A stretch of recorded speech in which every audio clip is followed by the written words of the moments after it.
In our world today, sometimes all it takes is one single image to set off a massive debate. We're going to break down how one AI generated picture posted online managed to create a digital firestorm right at the explosive intersection of American religion, politics, and technology. So, this was the question, right? The one that split millions of people right down the middle. Was this image some kind of symbolic gesture of a leader healing the nation? Or was it a line that was completely crossed, a piece of, well, digital blasphemy? So, how did one image cause such a huge rift? Let's get into it. Okay, let's dive right in. To really get why there was so much backlash, we first have to understand exactly what people were looking at. The whole thing kicked off on April 12th, 2026, with just one post on Truth Social, which is, of course, Donald Trump's own social media platform. So the image itself was this really dense collage of powerful symbols, and it feels like every single one was chosen to have the biggest impact possible. You have a figure, clearly meant to look like Donald Trump, wearing robes, with a glowing hand over a sick man. But the background was just as important. It was packed with patriotic imagery. We're talking US flags, bald eagles, even soldiers. This mix of sacred and nationalistic visuals is exactly what laid the groundwork for the fight that was about to happen. And man, this thing ignited and burned out incredibly fast. Just look at this timeline. The image goes up on April 12th, the backlash starts almost immediately, and by the very next day, poof, the post is gone. It was a full-on 48-hour digital blaze that just took over the news cycle, burned super bright, and then vanished from the platform, but definitely not from public memory. So where did the most heated reaction come from? Well, the first, and you could argue the most powerful wave of criticism, was rooted in some really deep religious conviction. And this wasn't just political opponents jumping on an opportunity. This was a gut reaction from believers. For a lot of Christians, this wasn't just some abstract thing. They saw it as a direct, even blasphemous comparison to Jesus Christ. They felt it was using sacred imagery for political self-promotion. To them, it was a clear violation of teachings against idolatry. And here's the crucial part. This criticism wasn't just coming from the outside. It was coming from within Trump's own coalition, which created a politically dangerous crack in his base of support. And the timing of it all just poured gasoline on the fire. Posting this specific image on Orthodox Easter, and only a week after Easter for many other Christians, was seen as incredibly tone-deaf at best, and maybe even intentionally provocative at worst. It just amplified that feeling of disrespect during a holy season. This right here, this really highlights the huge disconnect at the heart of this whole thing. On one side, you have the official story. Trump's team said it was supposed to show him as a healer, like a doctor, making people better. But on the other side, the way almost everyone else saw it was as a blatant depiction of a messianic figure, co-opting the central image of Christianity for political points. But, this wasn't just about religion, not by a long shot. The image landed right in the middle of a heated political feud, and that provided a really important layer of context for everything that came next. You see, right before this image was posted, Trump had been publicly attacking Pope Leo XIV, hitting him for being weak on crime and foreign policy.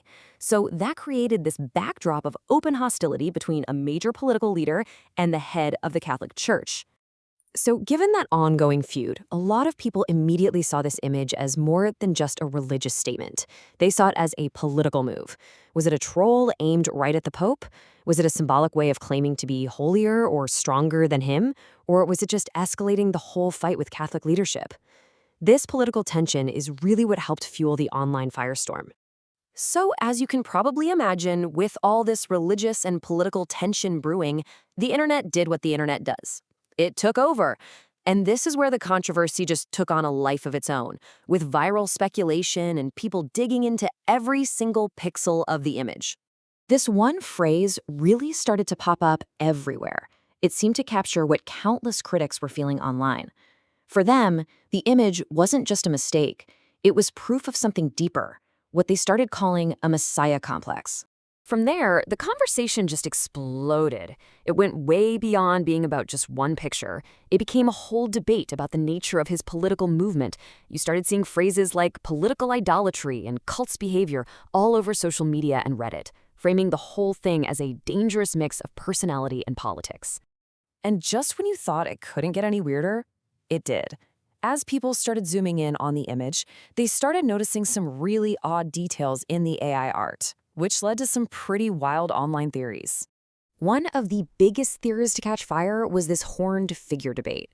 Some users were absolutely convinced they could see a shadowy, winged, even demonic-looking figure hiding in the background. And while this totally fueled all sorts of conspiracy theories, the much, much more likely explanation is that it was just a visual glitch, a weird artifact created by the AI. You know, the kind of strangeness that AI art is famous for. Then there was another viral theory making the rounds, and I really have to stress this was completely unverified. The idea was that the sick man being healed in the picture actually looked like Jeffrey Epstein. This, of course, added a whole other chaotic layer of speculation to the online discussion. Okay, so the post gets deleted, the news moves on. You might be asking, why are we still talking about it? Well, because this short-lived controversy has some very real and very big political implications. Let's zoom out and look at the big picture. It really boils down to three big reasons this whole thing mattered. First, it risked pushing away some of those very religious supporters who were so crucial to Trump's coalition. It created a crack in a wall that most people thought was solid. Second, it basically handed a perfect piece of visual evidence to critics who've been arguing for years that his movement is a cult of personality. And third, it threw the really heated debate over AI propaganda right back into the spotlight. It was a high-profile, real-world example of what people are so worried about. When you step back and look at it, the reason this became such a massive story is that it was a perfect storm. It wasn't just about one thing. It was this massive collision of three of the most volatile topics in America right now: religion, Trump's unique brand of personality politics, and the whole debate around AI-generated propaganda. And all of this leaves us with a really critical question for the future, doesn't it? As artificial intelligence gets better and better at creating these convincing, emotionally powerful images, how do we even navigate this new world? Where do we as a society draw the line between what's acceptable political messaging and what's dangerous digital propaganda?